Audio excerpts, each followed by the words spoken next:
I ignored my husband so much that he went away without telling me. Update.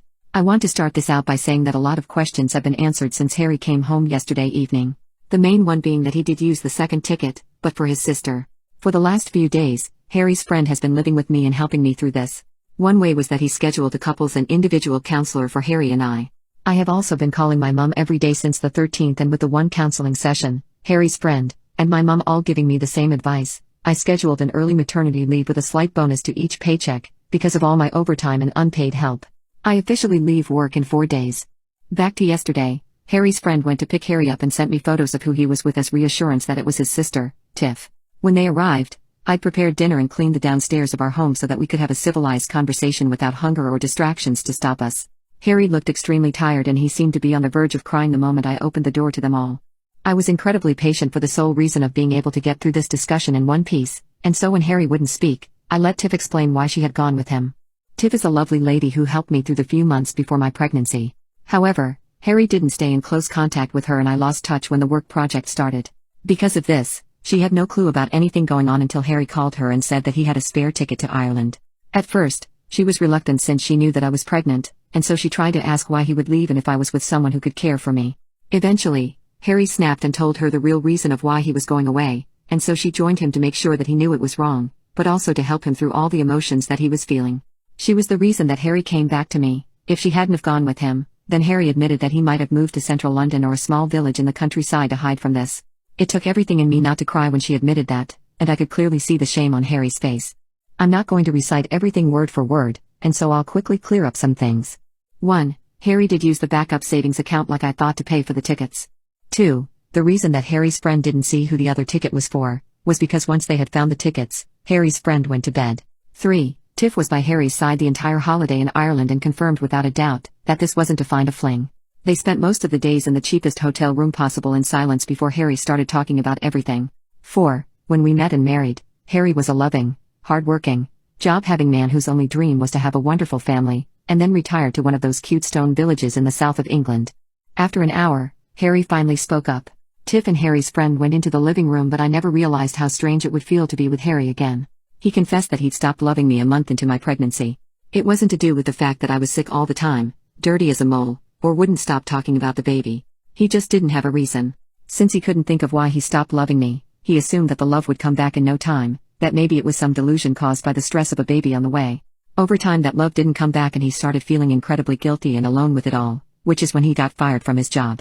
He told me it was because his work performance was belittled by new management, but it was really because he was too trapped in his feelings to think of anything but how much he still didn't love me. Then, he never tried to get a job, because sitting at home without me, since I had to work more, was much better than sitting at work and possibly getting fired again. He came to love how he had alone time until the moment that he felt alone. That was when he refused to work just so he wouldn't have to see me. He wanted to sit and wait and see how long it would be before I came to him. The trip was to test the waters. It was to see if life would be better without me. He still hasn't decided. In his whole explanation, he kept emphasizing how he didn't love me and said it like I was a child who needed to hear something 1,000 times just to understand it.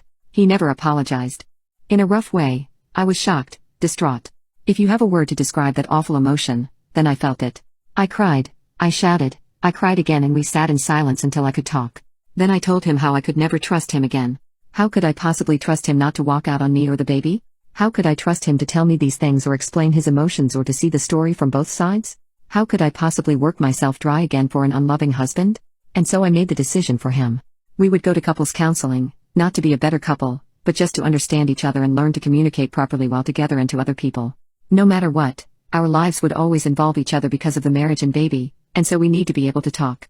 I've moved into my mom's home and I'm free to stay for as long as I need to.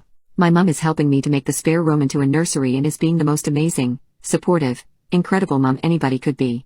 Tiff and I are going to stay in closer contact, and Harry's ex-friend said that he can be the appointment driver and is going to be my second emergency contact. As for when I'm in labor, my mom will be with me, and Tiff and Harry's ex-friend will be waiting to meet the baby and to stop Harry from even seeing the delivery room. Finally, I made it clear to Harry that we will separate for now but will divorce and remain separated after the baby is born. I will make sure that he is not mentioned on my emergency contacts. He can't be trusted to show up or even where he says he is. I'm not going to update this anymore since I have things to do and a baby to prepare for. Thank you for sticking around and reading this all.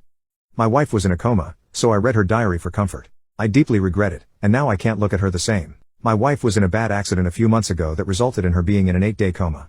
Obviously when she went into the coma, no one knew at the time how long it was going to last.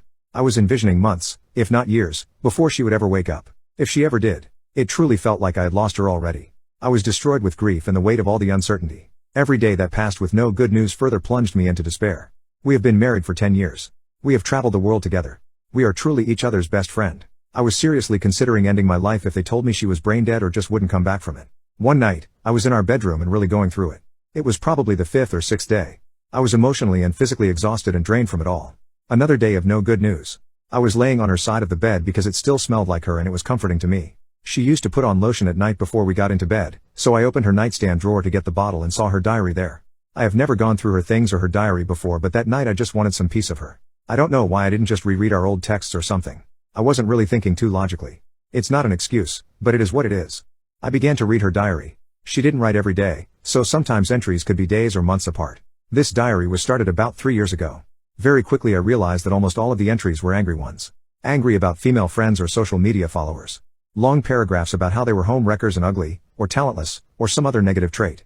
She would become furious if a woman followed me on social media or if we ran into a friend in real life. She wrote pages about these women and how she wanted them to die or have their lives destroyed. She was angry that I basked in all the attention and didn't remove female followers online. She was angry if a woman followed me and didn't also immediately follow her account because we are a package deal, not that these whores know any decency to respect that. She wrote long rants about how women know the nuances of social media interactions, and this somehow proved for certain that they wanted me, and were actively trying to disrespect our relationship by only following me and not her. I need to stress that none of the women she was angry about have ever messaged me inappropriately or acted in any way besides a friendly manner towards me. These were high school or hometown friends mostly. A big common element many of them had was knowing or being friends with exes of mine. She raged on about how I should not be allowing them to glimpse into our lives, and she suspected they were reporting back to my exes. To be honest with you, the entries were very unhinged and angry. Then I read some entries about how she had messaged some of them from secret accounts.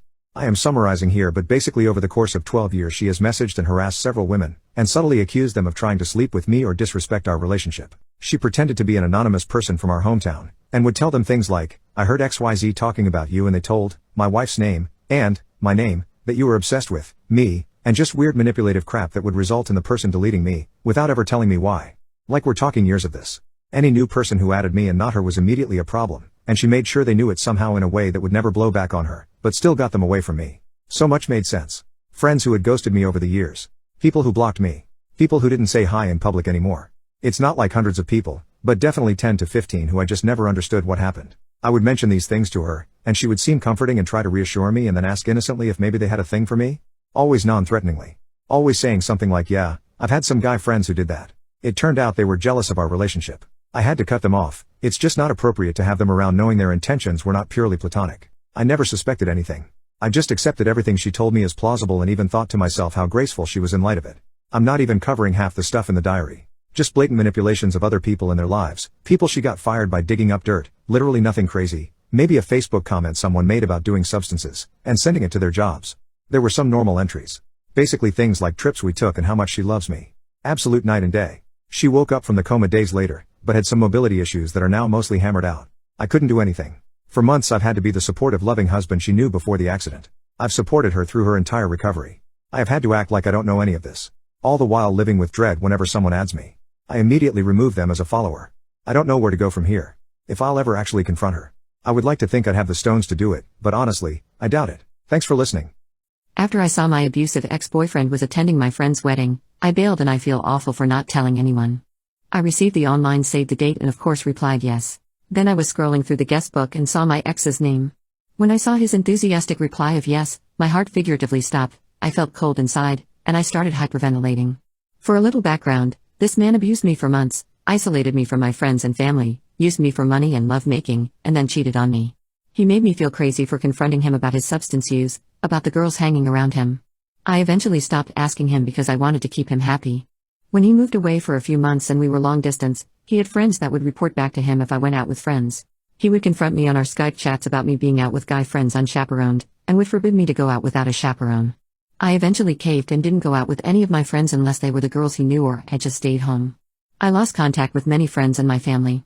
But then, we were engaged and something broke in me when I realized I would have to give up everything to be with him, and I envisioned myself either dead or wanting to be dead when I saw our future together. When I finally broke it off for good with him, he had previously installed a key logger into my phone and computer and was able to see everything I sent and did. He threatened to unalive himself if I didn't talk to him, so I said, "Go right ahead," and notified his mom he was making threats against his life. I told her that if he contacted me again, I was going to the cops. She said she would take care of it. A few nights later, I went to a late movie by myself and got a call saying he was right outside my apartment. He saw my light on and just wanted to talk. I was not there at the time. He had a history of stalking and previous allegations of abusing his ex-girlfriends. The next day, I started the proceedings to get a restraining order out on him. Fun fact, they are really hard to get. The order of protection was granted for 1 year and I have moved on. I got a new laptop, phone, and changed my address.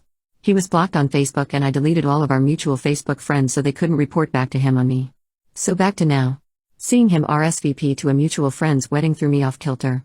My current boyfriend was unable to attend with me due to work, so I didn't want to go alone. I meant to email the groom and explain how I didn't want my drama to overshadow his wedding, and that he may not have been aware of the crazy ex-drama that happened a couple of years ago, but I saved it as a draft and never dealt with it.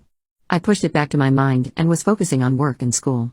But I got the email reminding me about the wedding, didn't know what to do, and did not show up.